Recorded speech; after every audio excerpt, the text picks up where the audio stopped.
Sagad-sari na natin ang content kahit paulit-ulit na, no? So, 150 pieces secured. Order ni Madam Ruby ng Techbook. Another 100 pieces na naman kay Madam Ruby ng Kawag High School. Alright? So, yan. Marami pa tayong kukuliktahin dyan, no? At dito sa Growing Pen 1 and 2 natin, no? So, yun nga. Nagkukulang po tayo sa totoo lang, no? At by August, no? Ay meron na po tayong 600 to 700 eggs a day. Ayan, no?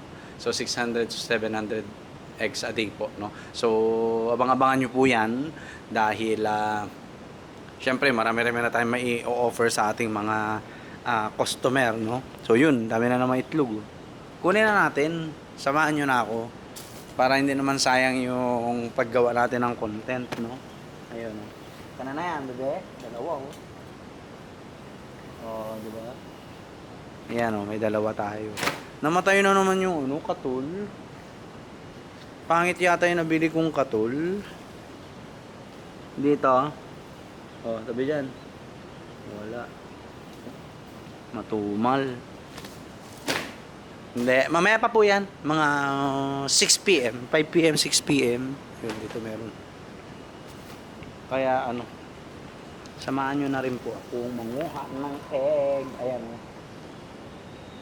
Meron tayong 3. Oh, di ba? Oh. Lagay muna natin yan dyan. Kunin na natin. Kasi mahirap mabasagan, no? Mahirap po mabasagan ng egg. Ayun.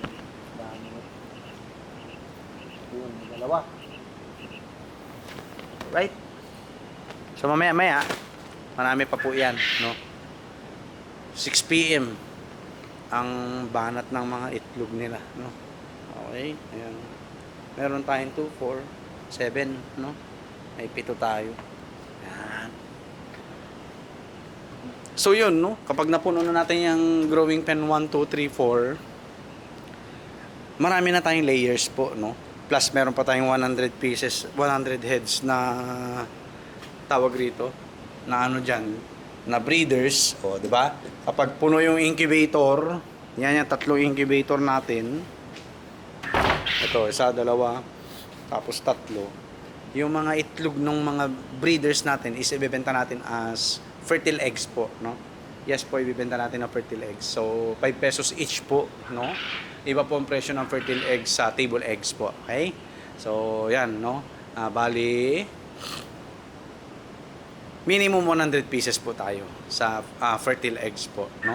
So, actually, yung mga galing po dito, fertile eggs na po to. Kasi nagkakasta na. Okay? Nagkakasta na po.